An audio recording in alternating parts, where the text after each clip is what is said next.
And I am most of you know, I'm the founder of Next Level Boys Academy, which is located in Atlanta.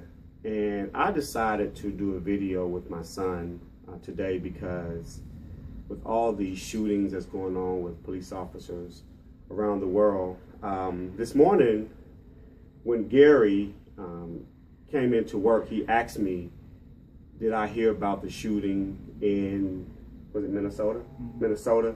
And I said, yes. And so he paused, and about 3 or 4 minutes later, he said to me, I want to share with you my experience with a police officer about, how many weeks ago, Gary? About 3 or 4 weeks ago. And when he shared it with me, because my views on what is happening with police officers and the shootings and all this is, my views and thoughts are all over the place. But when Gary shared this with me, I had a bit of, I was angry for the most part. And so I'm going to ask Gary if he can just share, you know, what, and this incident happened on the south, in a county south of Fulton County, per se. So Gary, just kind of walk us through, you know, you was riding down the road and all that. Just share that with us, what happened. So I was riding down the road, and a police officer it was a car behind me. Okay. So I was still driving, and the police officer pulled up behind that car. So I felt like he was following me or whatever. So I turned into a neighborhood to see if he was really following me. So he turned into the neighborhood as well. So I went through the whole neighborhood, and he was still following me and all that. And the moment I tried to get out the neighborhood, he turned the lights on. And when he turned the lights on, that's when I pulled over. That's when I pulled out my phone. I was going to call you. And I don't know if he ran to the car or what, but as soon as I pulled out my phone, he knocked on the glass. So I put my phone up, reached for my license and registration and all that. And I rolled the window down. He asked for it and all that. Then he said, I smell weed, get out the car. We need to search the car. So I said, there's no weed in this car. He said, get out the car, so I just got out the car. So when I got out the car, he put my hands on the side of the car. He had to search me and all that. And then I sat down. And there was another officer that got out the car, put on some gloves, went and searched the car for about a good hour. Just searching the car, didn't even find anything. So then, after an hour, I just wanted to ask him, like, why did you pull me over? So I said, may I ask why you pulled me over, officer?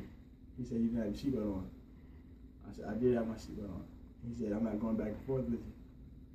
So that was that.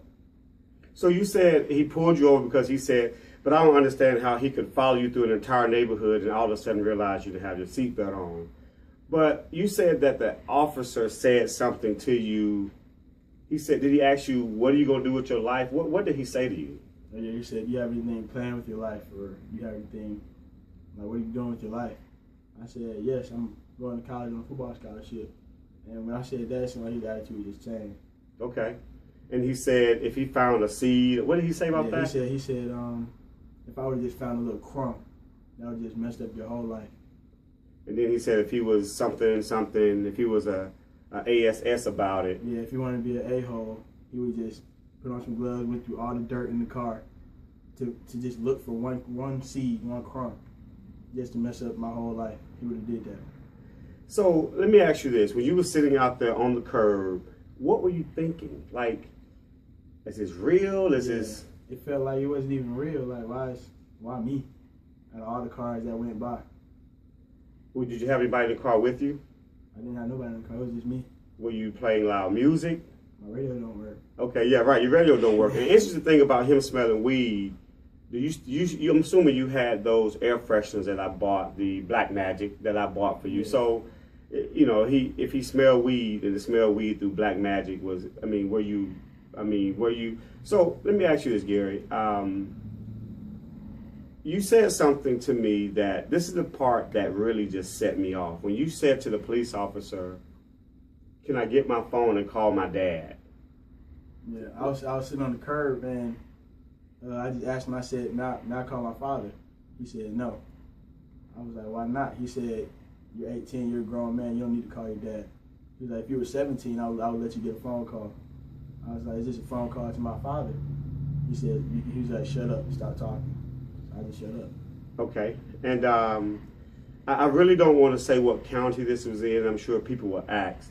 And I purposely did not put this on Facebook Live, but I wanted to record this because this will go around the world. What advice, Gary, and you're 18, you've seen so much. You've been to a lot of Let Us Make Man conferences. And I'm sure there was something that was said by an attorney Mally Davis class. What's one thing that you remember that was discussed to you through classes that I've had you in, or just you hearing from me? What is one thing that you can advise young men to do once get stopped by the police? Just do what they say and don't catch attitude. Even though they might push you to the limit, just don't catch attitude. You're gonna find any reason to just take it there. Yeah, and the thing about it is when you reach for your phone, that could have been over. No, I mean, when my wallet was in my pocket, I just asked him, I said, my wallet's in my pocket. Can I reach for it? Can you just watch me reach for my wallet? I even pointed out the little print.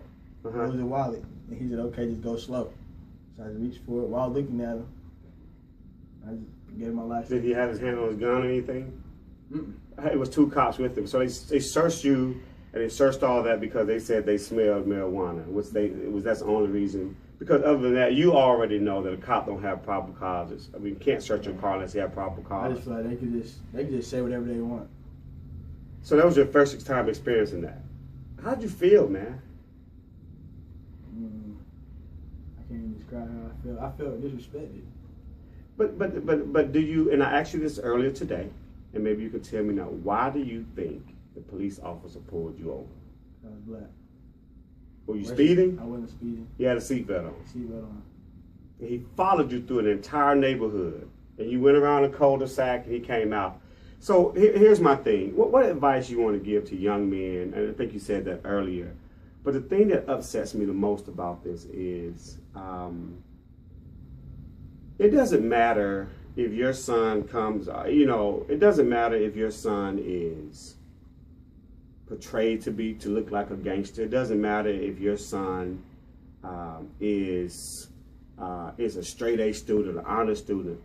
The bottom line is this: an African American male has been viewed as I won't say a target, but as people who pose a threat. And my son, I mean, the officer doesn't really care if he was my son. If he reached for his wallet and he asked him, can he call his dad? And he say no. He reached for his wallet. He got him permission. I'm glad that he followed all the steps. But one accident, man, it would have been over. It would have been over. And there's so much going on with the police killings.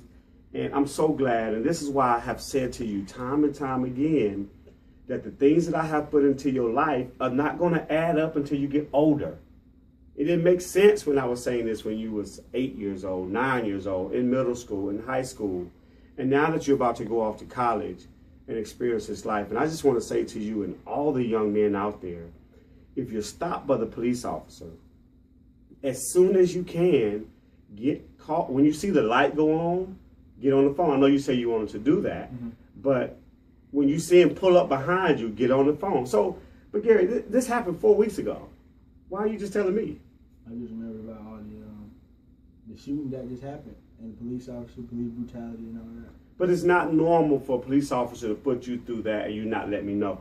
Even if you got in the car and told me as soon as you got back in the car. But when you told me that today, man, I honestly became angry. It has set a whole nother, it has taken my mindset to a whole nother level as to what's really going on. Because these people that's out here looking at all this police killing and all this, they haven't never experienced this. And when your son comes to you and says that a police officer had him stretched across the car, sitting in the ground, in some ants, sitting in the ground and just checking your car because he said he smelled weed. And you had no, and then he wouldn't let you use the phone. And it's sad, it's sickening. So as you go on with your life, you have to understand this, man. You are one action or one word away from this being over with.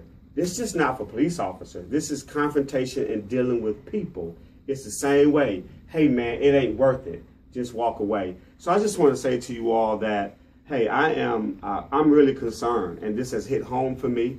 And there's so many things I have to put in place because we're in a crisis, and not just with police officers killing young African-American males, but us killing us.